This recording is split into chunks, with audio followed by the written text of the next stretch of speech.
உங்களுக்கு ரொம்ப நாளாக மூட்டு வலி இருக்கா? அப்போது இந்த ஒரு குழம்பு வாரம் ஒரு தடவை வச்சு சாப்பிட்டிங்கன்னா மூட்டு வலி பறந்து போயிடுங்க. பிரண்ட குழம்பு தான் இன்றைக்கி எப்படி பண்ணுறதுன்னு பார்க்கலாம். ரொம்பவே சிம்பிள் தான். டக்குன்னு ஒரு 10 நிமிஷத்தில் செஞ்சிடலாம். ஒரு கடாய் வச்சு கடாய் சூடானதும் கொஞ்சமாக நல்லெண்ணெய் விட்டு அதில் நம்ம கட் பண்ணி க்ளீன் பண்ணி வச்ச பிரண்டையை நல்லா வறுத்தெடுக்க போகிறோம். இந்த பிரண்டை இப்போ எல்லா கடையிலையும் கிடைக்க ஆரம்பிச்சிருது. குறிப்பாக ரோட்டு கடையில் நமக்கு அவைலபிளாகவே இருக்கும். ஒரு 10 ரூபாய் 20 ரூபா கொடுத்து வாங்கினோம் அப்படின்னா இந்த மாதிரி பிரண்டை நமக்கு கிடச்சிடும். இதை நல்லா க்ளீன் பண்ணி இந்த மாதிரி நல்லெண்ணெயில் ஃபஸ்ட்டு வறுத்து எடுத்துக்கலாம். ஸோ அதனால் இந்த அரிக்கிற தன்மை போயிடும்.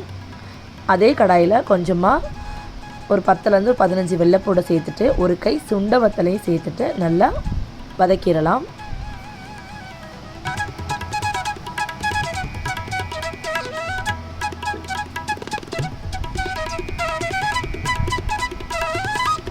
இப்போது இதில் ஒரு 10 சின்ன வெங்காயத்தை நீளமாக கட் பண்ணி சேர்த்துட்டு இது கூடவே சேர்த்துட்டு வதக்கி எடுத்துடலாம்.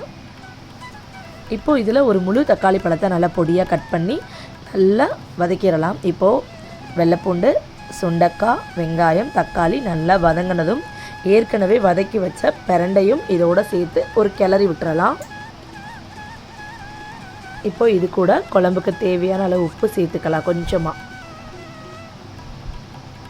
நான் இன்றைக்கி கல்லுப்பு தான் சேர்த்துருக்கேன். எங்கள் வீட்டில் எப்போவுமே கல்லுப்பு தான். இப்போ கொஞ்சமாக மஞ்சள் தூள்,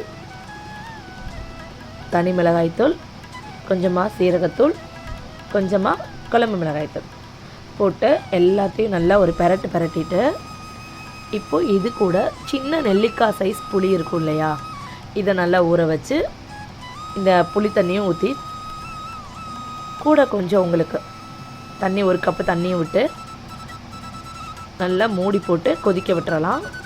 ஒரு 5லேருந்து ஒரு 6 நிமிஷம் நல்லா கொதித்து நல்லா வற்றி வந்துடும் இந்த குழம்பு. இதுவே போதும். இது மேலே கொஞ்சமாக கருவேப்பிலை தூவி சூடான சாதத்தில் போட்டு கொடுங்க. அவ்வளோ நல்லது உடம்புக்கு. வீடியோ பிடிச்சிருந்தா சப்ஸ்கிரைப் பண்ணிடுங்க.